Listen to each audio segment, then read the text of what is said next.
പണ്ട് നമ്മൾ ഈ മാവേലെറിയുമല്ലോ. മാവേലെറിയുമ്പോൾ ആ മാവിൻ്റെ കറക്റ്റ് സ്ഥലത്ത് ഇങ്ങനെ തട്ടി അങ്ങ് പോകുമ്പോൾ നമ്മൾ വോഹ് എന്ന് പറഞ്ഞ് ഇങ്ങനെ ആക്കാറുണ്ട്. കൈ കുടഞ്ഞോ കൊണ്ടില്ല എന്നൊക്കെ പറഞ്ഞ് ഇടയ്ക്ക് നമ്മുടെ മണിയാശാൻ ഇങ്ങനെ ആക്കുമല്ലോ, കൈ കൊണ്ട് ഇങ്ങനെ അടിച്ച് അതുപോലെ ആക്കാറുണ്ട്. എന്ന് വെച്ചാൽ കീണുപ്പട്ടയ്ക്ക് കൊള്ളാൻ പോയതാണ്, പക്ഷേ സംഗതി തെറ്റി അങ്ങ് പോയി. എന്താ ഇപ്പം കേരളത്തിലിങ്ങനെ വല്ലാണ്ട് ഈ പറയുന്ന ദാഹിച്ച് മോഹിച്ച് തപസ്സിരുന്ന് ഇങ്ങനെ കാത്തിരിക്കുമ്പോഴാണ് കോഴിക്കോട് ഒരു ക്രിസ്ത്യൻ പള്ളിക്ക് തീയിട്ട വിവരം അറിയുന്നത്. ക്രിസ്ത്യൻ പള്ളിക്ക് തീയിട്ടു എന്ന് മാത്രമല്ല, അവിടുത്തെ അച്ഛൻ്റെ മുറി മുഴുവൻ കത്തി, ബൈബിള് കത്തി, ബാക്കിയുള്ള സംഗതികളെല്ലാം കത്തി.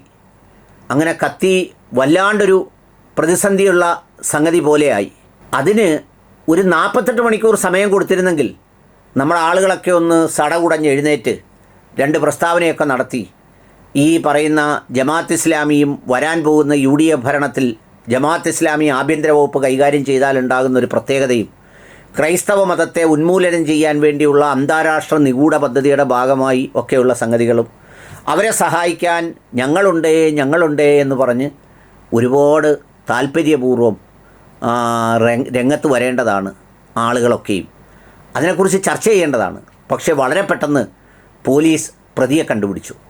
അവൻ്റെ പേര് എന്തോ ഒരു നായിക്കാണ്, ഒഡീഷക്കാരനോ മറ്റോ ആണെന്നാണ് പറയുന്നത്. അവനെ കണ്ടുപിടിച്ചപ്പോൾ അവൻ്റെ സൂക്കേട് കള്ള് കുടിച്ചപ്പോൾ സംഭവിച്ചു പോയതാണ്.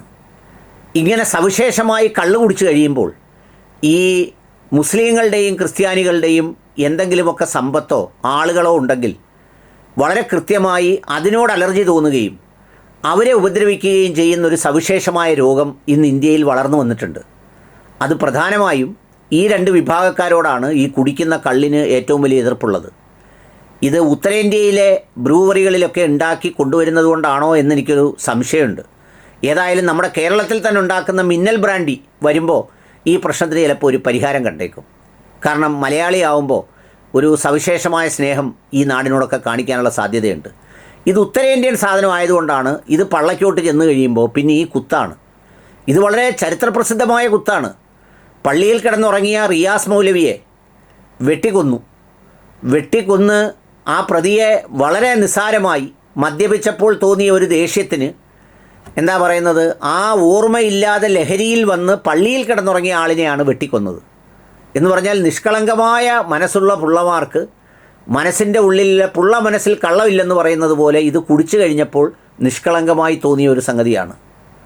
അതോടുകൂടി അതങ്ങ് പോയി. ആ കേസും പോയി, എല്ലാം പോയി, മൊത്തം പോയി. കുഴപ്പമില്ല, അതെല്ലാം പോയെങ്കിലും യൂനാനിക്ക് എയ്ഡഡ് പദവി കിട്ടി. അപ്പോൾ അതുകൊണ്ട് ആ പ്രശ്നം സമുദായത്തിലെ പരിഹരിച്ചു. റിയാസ് മൗലവിക്ക് പോയെങ്കിൽ അയാളുടെ ഭാര്യയ്ക്കും മക്കൾക്കും പോയി എന്നുള്ളതല്ലാതെ വേറെ ആർക്കാണ് പോകുന്നത്? ഏതായാലും അങ്ങനെ സവിശേഷമായ ഒരു പ്രത്യേകതരം മദ്യം ഇത് ധാരാളമായി നമ്മുടെ സമൂഹത്തിലുണ്ട് എന്നുള്ളതാണ് ഇതിൻ്റെ ഒരു പ്രത്യേകത. ഏതായാലും ഈ മദ്യം ഡീടോക്സിഫൈ ചെയ്യാൻ എന്തെങ്കിലും ഒരു നടപടി സ്വീകരിച്ചില്ലെങ്കിൽ അത് കടുത്ത പ്രശ്നങ്ങൾക്കിടയാക്കും എന്നുള്ളതാണ്.